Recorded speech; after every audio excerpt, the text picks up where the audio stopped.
It was a warm Saturday afternoon, the kind of day meant for laughter, grilled food, and easy conversation. My wife, Jenna, had invited me to her family's annual summer barbecue, a tradition they held religiously every year.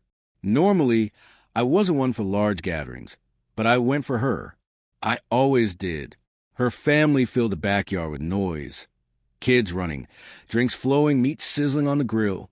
I made polite conversation, laughed at dad jokes, and flipped burgers while the men talked sports and the women clinked glasses over gossip. I was doing my best to fit in, to be a good husband. Then her brother, Dan, the loudmouth of the group, decided to go off script. He raised a beer, smirking like a man ready to stir the pot. "Hey," he said, loud enough for everyone to hear. "If your wife cheats on you, will you cry?" Laughter erupted like fireworks. It was meant to be a joke, sure. But the way he looked straight at me when he said it, that wasn't random. That was deliberate. I stayed quiet, choosing to ignore the jab. But before I could move on or force a smile, Jenna chimed in from across the table. "He doesn't last in bed anyway," she said, smirking, sipping her wine. Everything stopped for a second. You know those moments when the air suddenly feels too thick to breathe? That was it. Laughter stuttered, then shifted, some nervous, some genuine. I heard a muffled yikes from someone near the pool. Jenna didn't flinch.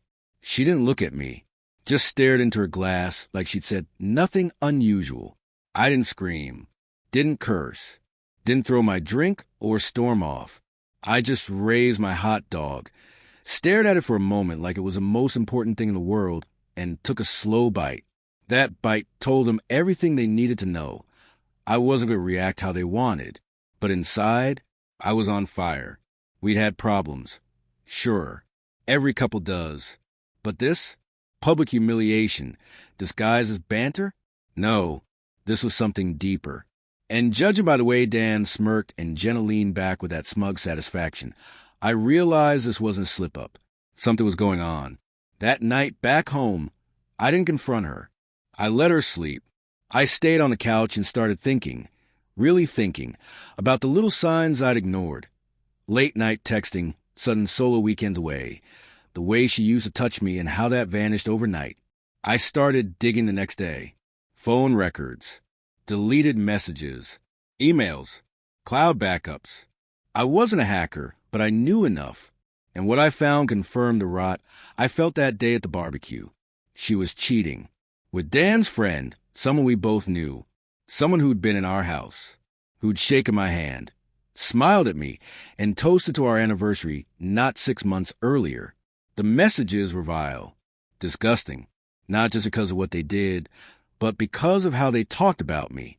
I was a punchline, a background prop in their twisted little affair. It wasn't just sex.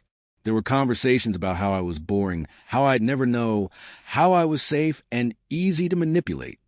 I sat with that for a few days, let it sink in like poison. Then I got to work. I didn't just want to leave.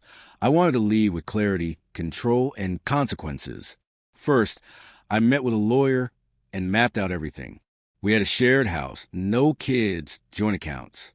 But she had no idea that months earlier, I'd started moving parts of my savings into a separate fund under my name, just a precaution after she'd started acting distant. It turned out to be the smartest thing I ever did. I pulled copies of everything I found, photos, screenshots, emails, and saved them to secure drive. I wasn't planning to shame her. I wasn't looking for a fight. I just wanted the truth on my side. Then came the final act.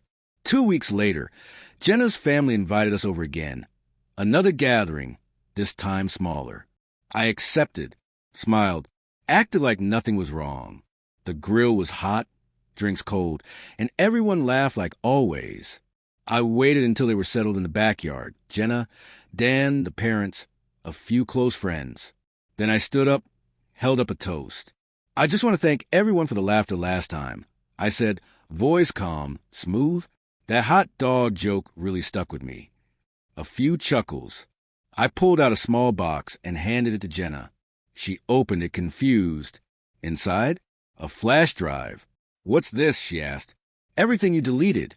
I said, "Your texts, your hotel receipts, your conversations with Mark." Silence felt like a guillotine. Her face drained of color. Dan stiffened. The others just stared. I wanted to cry, like Dan joked. I added. But instead, I decided to walk away with everything I needed. I turned to leave, but not before adding, "You can keep the house. I already bought a better one. And Jenna, good luck explaining this one to your church friends." I didn't slam the gate, didn't burn bridges. I walked out like a man finally unchained. Today I live in peace. Real peace, not just silence, but peace of mind. I don't check phones. I don't wonder what's being said behind my back. I don't eat cold hot dogs at uncomfortable barbecues. And I don't miss her. Sometimes, people think strength is about yelling or hitting back. But true strength is biting into that hot dog, saying nothing and letting your silence do the talking until you walk away with your dignity, and they're left choking on their own cruelty.